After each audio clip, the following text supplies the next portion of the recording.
Senator Sanders, are you there? I am right here. How are you? Well, good. Welcome to the John and Ken Show. Have you heard of us? Well, I have today. Yes, I have. All right. That's good. All right. So Donald Trump says he'll debate you, but he wants a network to put up $10 or $15 million. Is that a requisite you have as well?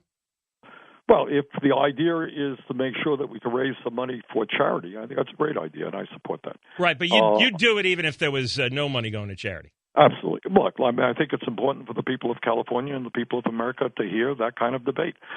Trump and I live in very different political worlds. Let's have it out, and I look forward to that. Yesterday, or maybe a couple of days ago, you were speaking out about Disney, and you hit Bob Iger, the CEO, on his salary, $46 million, that a lot of the employees get low wages, that they have the H-1B visa program that puts a lot of people out of work at Disney. He smacked back yesterday. He wrote on Facebook to Bernie Sanders, "We created 11,000 new jobs at Disneyland in the past decade. Our company has created 18,000 in the U.S. in the last 5 years.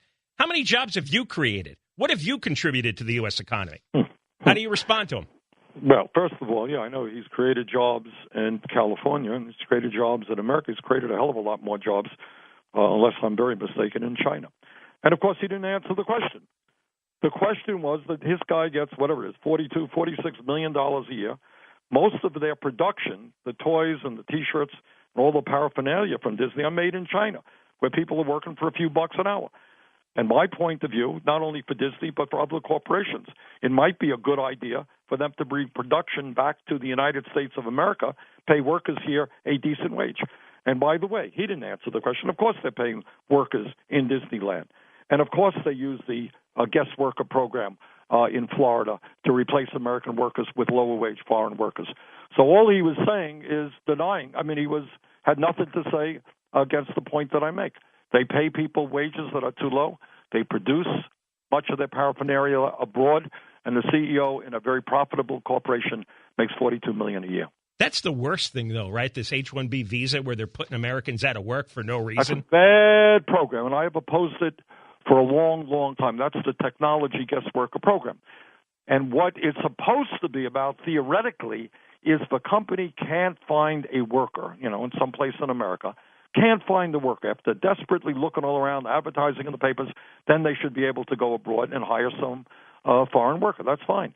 But what these companies do is not that at all. What they're trying to do is bring in cheap labor from abroad so they don't have to pay American workers a living wage.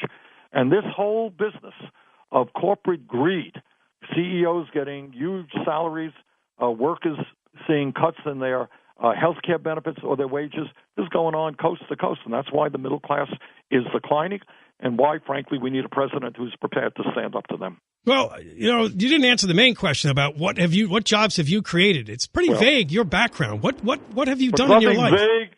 Well, I'm not really clear on what kind of jobs you've had besides senator. Actually, I've been in the U.S. House of Representatives. And actually, before that, I was a mayor of 8 years. You ever been to Burlington, Vermont? Yes, I have. Right, but have you ever not been paid by taxpayers? All right, look, if you don't like government, my friend, that's fine. I'm proud of the record that I've established as a mayor, making Burlington, Vermont one of the more beautiful small cities in America. Proud of my record in the House. Proud of my record in the United States Senate. If you don't like government, that's your point of view. I am proud of what I've accomplished. All right, let me ask you about that, because obviously your proposals expand government a lot, cost a lot of money, when it comes to free health care, free college educations. We look at the government and we see the VA feeding cockroaches to veterans in Chicago. We see the TSA. What I'm saying is, what is it that you see about the government that we don't, between, let's say, the TSA and the VA, for example? What I see is, apparently you love the work that Wall Street is doing. No, you're generalizing. Wait a second. No, we don't. No, but you're generalizing. That's not fair. What do you know about us? Why did you just told me that the VA is feeding cockroaches? I was chairman of the Veterans Committee. Millions of veterans every day are getting high-quality health care. Now, that in some instances, the health care is inadequate and people are doing a bad job, of course, it's a huge health care system. You don't think that happens in private hospitals? You don't think that happens in private doctor's offices? So the answer is, if the question is, do I believe that government should play an important role in making sure that elderly people can live in dignity so that we have decent social security? No, but that's not my question. Diminish the problems at the VA? Wait a second. My question was about... Wait a minute. You invited me on the program, and I'm happy to be on the program. And I'd like to answer your questions, but I have to respond. I do believe the government should make sure that all of our people earn a decent minimum wage by raising the minimum wage to a living wage of $15 an hour. Yeah, I do believe the United States should join every other major country on earth in guaranteeing health care to all people. My question about the VA was, it's pretty clear from the scandals the last couple of years that the veterans are waiting weeks and sometimes months, and sometimes they're dying before they get an appointment. And sometimes the supervisors are lying about the waiting lists and lying about the response time. And in Chicago, they're breathing in black mold at the nursing home, and they're being served cockroaches. It seems like there's a lot of dysfunction spread around the country. What I want to know is, it would help get your more support for your ideas if we saw the TSA running properly, the VA running properly, and similar agencies that the public has to deal with. Well, I think it goes without saying we want all of our government agencies to run as cost-effectively and as efficiently and as well as possible. Why don't they? But excuse me. But if you all think that the private sector today is doing just a great job, let's talk about Wall Street's greed, which drove this country into the worst economic recession, and the fraud, the rampant fraud that exists on Wall Street, who paid $5 billion. Goldman Sachs paid $5 billion to the government as a settlement because they were selling worthless subprime mortgage packages.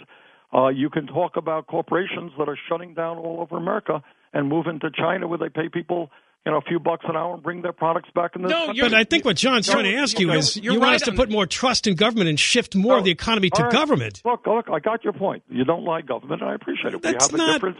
No. Okay, my friend, look, I believe, that we should make government run as efficiently and as effectively as possible. But I do not agree with anybody who thinks that we should privatize the VA. I was chairman of the VA. I talked to the American Legion and the VAW and the VFW and the Disabled Veterans of America. You ask them how their members feel about the VA and whether or not they want to privatize it. And what I will assure you is they will tell you, yeah, VA has its problems. It needs to be improved. We all agree with that. But it should not be privatized. Why do you think... I'm going to apologize. I have to apologize because I really have to run, but I would love to continue the conversation. Think we could do that again? Anytime. Sure. Set it up whenever you got a chance. You take care. Bye-bye. All right, bye.